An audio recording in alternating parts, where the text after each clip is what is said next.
एका गांजाच्या व्यसनात बुडालेल्या पुजाऱ्याचा योगी कसा झाला, अशी श्री टेंबे स्वामींची अद्भुत लीला तुम्हाला या कथेतून ऐकायला मिळणार आहे। त्यामुळे व्हिडिओ शेवटपर्यंत नक्की बघा। आध्यात्मिक विश्वात परमपूज्य श्रीमद वासुदेवानंद सरस्वती टेंबे स्वामी महाराज हे नाव एका दैदिप्यमान सूर्यासारखे आहे। कडक सोहळे, प्रखर तपश्चर्या आणि दत्त भक्तीचा जणू जिवंत विग्रह म्हणजे स्वामी महाराज। त्यांच्या आयुष्यातील प्रत्येक क्षण हा लोक कल्याणासाठी आणि धर्माचरणासाठी खर्ची पडला। स्वामी महाराजांची करुणा ही केवळ सत्पुरुषांसाठी नव्हती, तर ती पतित आणि व्यसनाच्या गर्तेत अडकलेल्या जीवांनाही सन्मार्गावर आणणारी होती।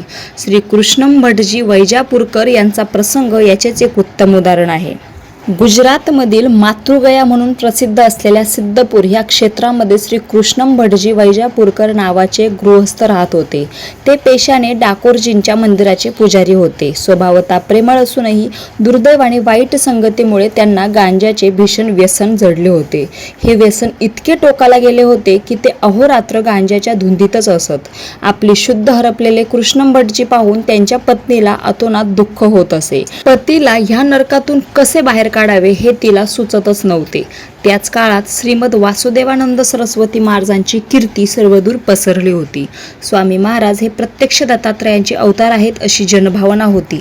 जेव्हा कृष्णम भटजींच्या पत्नीला महाराजांच्या सामर्थ्याविषयी समजले, तेव्हा तिला आशेचा एक किरण दिसला। ती अनन्य भावाने स्वामी महाराजांना शरण गेली आणि आपल्या पतीला या भयानक व्यसनातून मुक्त करण्याची विनंती तिने महाराजांच्या चरणी अश्रूंच्या धारांनी केली। स्वामी महाराज हे अंतर्यामी होते। त्यांना एका भक्ताचा उद्धार करायचा होता। त्यांनी पत्नीची प्रार्थना स्वीकारली। महाराजांनी एक ताईत मंत्रवून दिला आणि काही गोळ्या प्रसाद देऊन सांगितले की हा ताईत तुझ्या पतीच्या गळ्यात बांध आणि ह्या गोळ्या त्यांना खायला दे। पण हे सांगताना हे मी स्वामींनी दिले आहे असे न सांगता तुझ्याकडूनच दिले आहे असे सांग।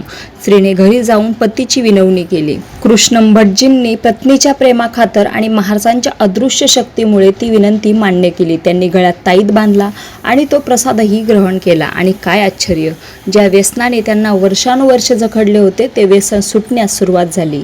स्वामींच्या कृपेने त्यांचे चित्त पालटले आणि ते व्यसनमुक्त झाले। व्यसनमुक्त झाल्यावर कृष्णम भटजी आपल्या पत्नीसह स्वामी महाराजांच्या दर्शनाला गेले। महाराजांना पाहता स्वामींनी सहज विचारले, कसे काय आहे? त्या साध्या शब्दात अशी काही शक्ती होती की कृष्णम भटजींच्या मनावर साठवलेली अज्ञानाची पुटे क्षणात विरघळून गेली। त्यांना स्वतःच्या भूतकाळाची लाज वाटली आणि आपल्या समोर उभा असलेला हा पुरुष साधा साधू नसून आपला तारणकर्ता आहे याची त्यांना खात्री पटली। त्यांचे डोळे अश्रूंनी भरून आले। त्यांनी स्वामींचे पाय धरले आणि सद्गदित स्वराने प्रार्थना केली की महाराज, आपल्या कृपेनेच मी या नरकातून बाहेर पडलो। आता हे पायच माझा आसरा आहेत। मला आपल्या सेवेची संधी द्या। स्वामी महाराजांनी त्यांना मंत्रोपदेश दिला आणि कृष्णम भटजी स्वामींचे अनन्य भक्त झाले। स्वामी महाराजांच्या अनुग्रहानंतर कृष्णम भटजींचे आयुष्य पूर्णतः बदलले। त्यांनी उत्तम अनुष्ठान, अभ्यास आणि तपश्चर्या करून परमार्थात उच्च अधिकार प्राप्त केला। आयुष्याच्या शेवटच्या टप्प्यात त्यांनी आतुर संन्यास घेतला।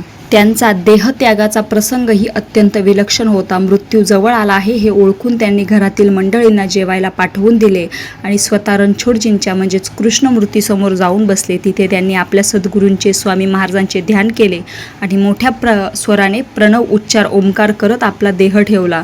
अशा प्रकारे एका व्यसनी माणसाचा स्वामींच्या कृपेने योगासारखा अंत झाला। श्रीमद भगवद्गीतेच्या 8व्या अध्यायात भगवान श्रीकृष्णांनी म्हटले आहे की जो अंतकाळी मनाचा निरोध करून ओंकाराचा उच्चार करत देहत्याग करतो तो परमगतीला प्राप्त होतो। कृष्ण भटजीच्या रूपाने स्वामी महाराजांनी हेच सिद्ध करून दाखवले।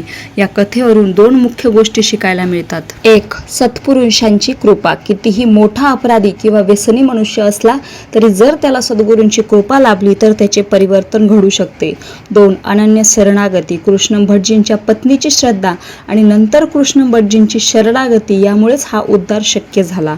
महापुरुषांचा सत्संग दुर्लभ आहे, पण तो एकदा लाभला की त्याचे फळ कधीही वाया जात नाही। श्रीमद वासुदेवानंद सरस्वती टेंबे स्वामी महाराज हे केवळ कोरड्या ज्ञानाचे प्रवक्ते नव्हते, तर ते प्रेमाचा सागर होते। त्यांनी कृष्ण भटजींसारख्या सामान्यातल्या सामान्य पतित माणसाला आपल्या कृपेने परमार्थाच्या शिखरावर बसवले। आजही स्वामींचे चरित्र वाचताना त्यांच्या अफाट करुणेची प्रचिती येते। ज्यांचे मन शुद्ध आहे आणि जे शरण जाण्यास तयार आहेत त्यांच्यासाठी स्वामी आजही दत्त स्वरूप उभे आहेत।